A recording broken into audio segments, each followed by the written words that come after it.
Hello! Cheers to year 2021. Welcome to another episode of Learning with Me. How are you today? I hope you are excited to learn something new. Let us welcome the new online learners who are able to join us today, and I give thanks to those who are still with me since session 1. For this morning's virtual session, we will be guided with the following most essential learning competencies: distinguishes types of speeches according to delivery, and uses principles of effective speech delivery in different situations. A quick recall: what are the different speeches according to purpose? Please type it on the comment box below. Are you already with me, virtual learners? We have discussed that for 3 consecutive meetings. I'm going to give you a clue. We have 3 types. I am waiting. Oh, I'm seeing responses. Great! We have entertainment, persuasive, and informative speech. Good memory.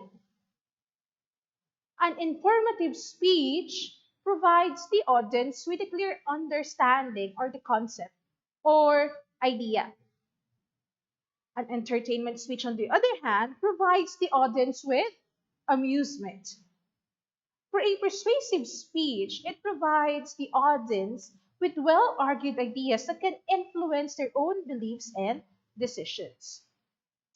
Aside from these types, we're also going to discuss further about the types of speech according to delivery. They are manuscript speech, memorized speech, impromptu speech, and extemporaneous speech. We've already discussed the overview of these 4 types in the previous meetings, but this time around, allow me to discuss them further.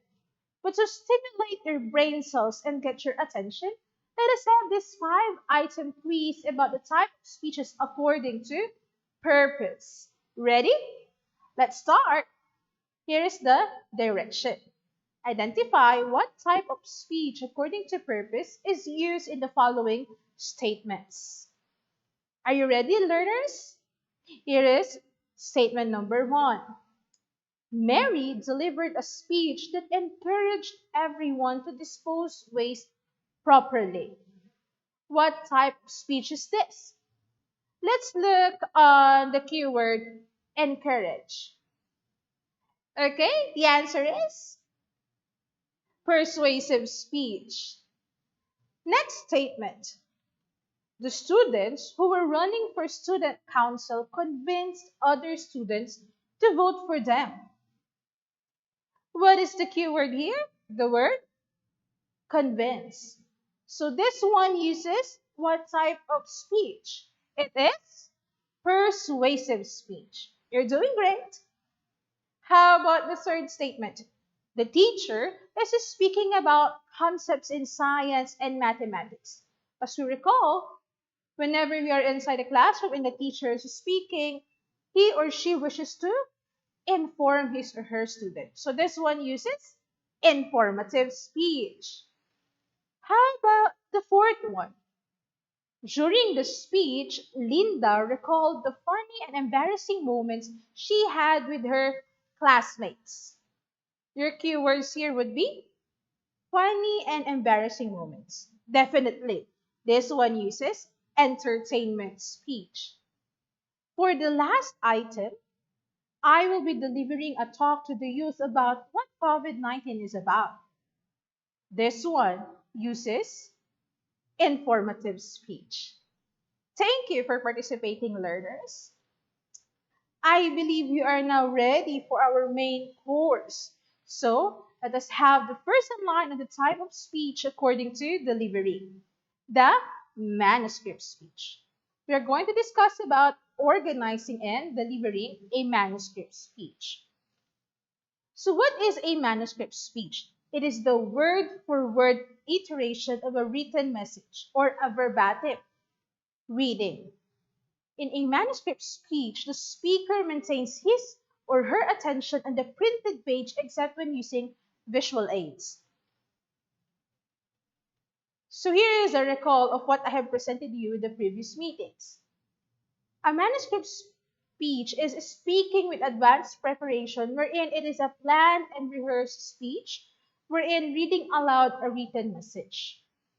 Usually, this can be seen during a newscasting, wherein the newscaster has this teleprompter or an auto cue device, or when presenting the legal proceedings and verdict in court, and reading the rules and criteria in a contest. Next, its advantages would be it is just an exact repetition of the written words, and it is a guided speech because of the manuscript itself. But the disadvantage would be it could be boring and uninteresting presentation, or it would lack audience rapport or connection. Here are the tips. As a speaker, you have to rehearse the speech over and over again until you sound natural. Observe accomplished news anchors and note how conversational they sound when they deliver the news. Of course, we learn by example. But to whom the manuscript speech is most advantageous? So, who do you think are the people who often use this kind of method of delivery? Number one would be public figures. I hope you have names in mind. Since public figures are always constrained by a hectic schedule, they need ghostwriters. Consequently, they would have to read the text of the speech as it is. One good example would be our President's State of the Nation address. Next would be media personalities. Speakers on radio and television always battle with time limits. For example, a televised panel discussion about a social issue may require radio and TV anchors to critically choose and refine the words of their speech in advance. Third one would be spokespersons for government and private organizations.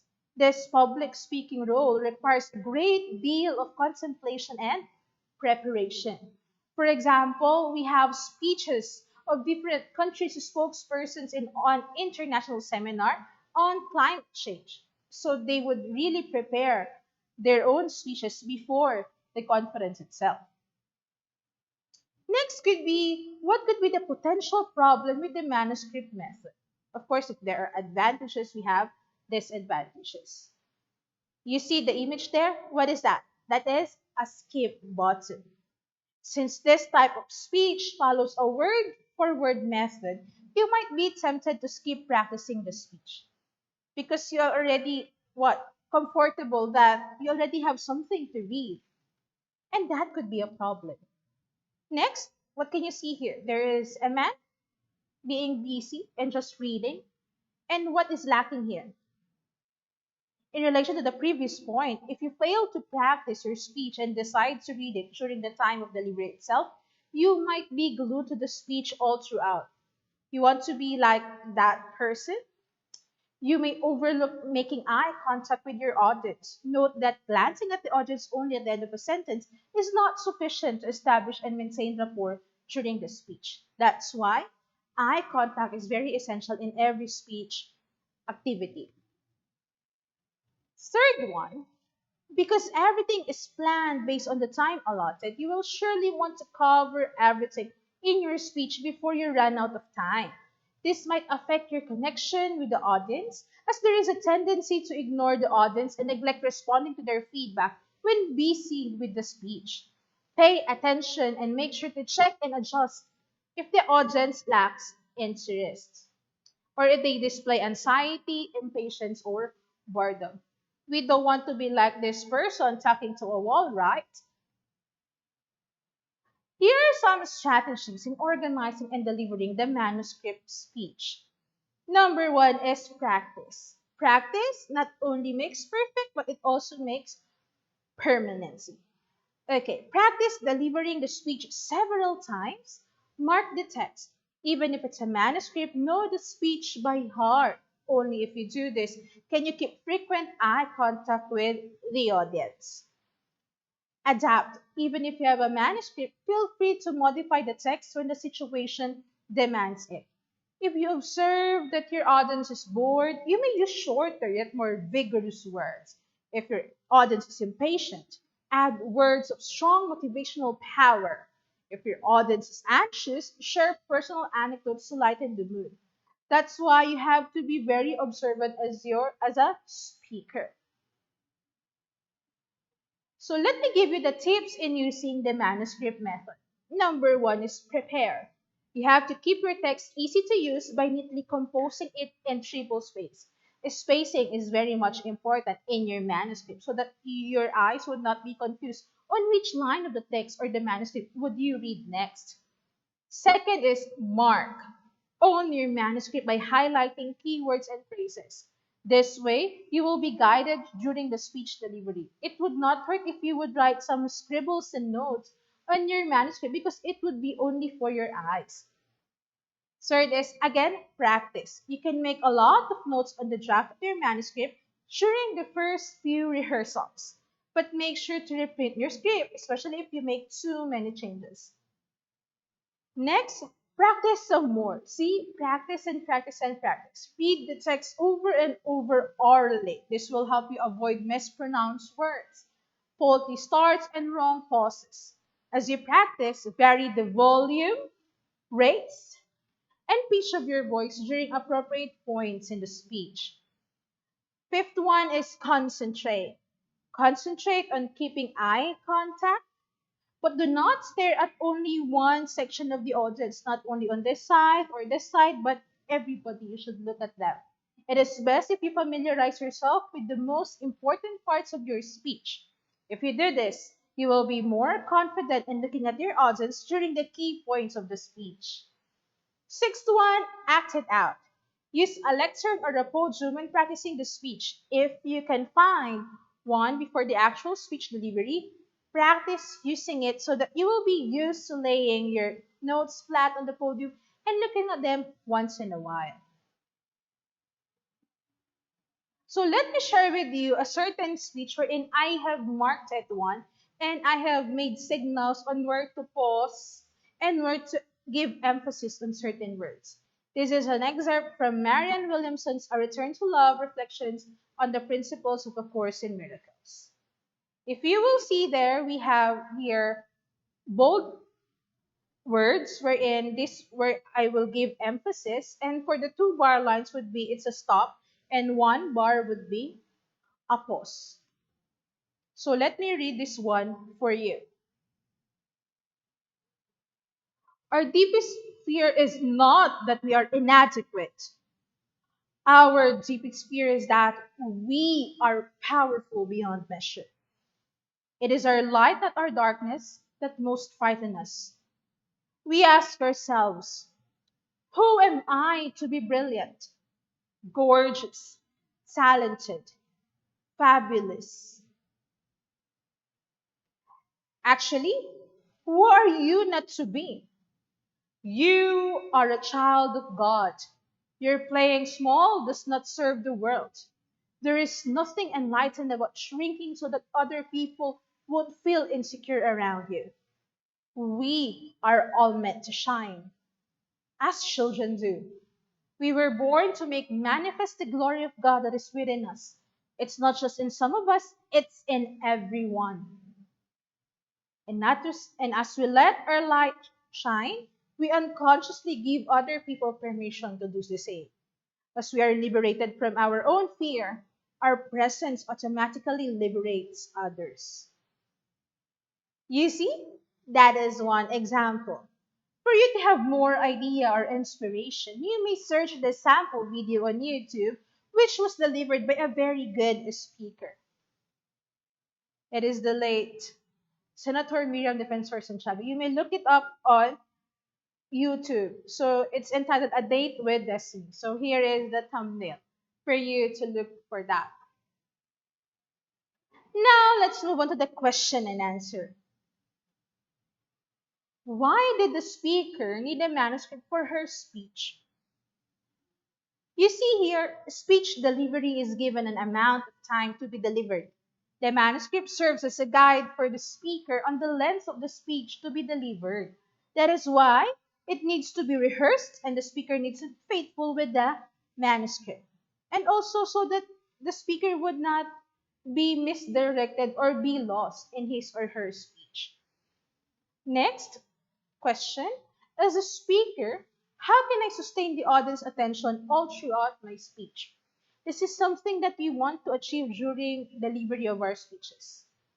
Sustaining audience attention because our message should be what? Received and understood. So, to sustain audience attention, one of the first steps and major consideration in writing your manuscript is knowing your audience. We need to speak and be familiar with their language and be familiar with their nature.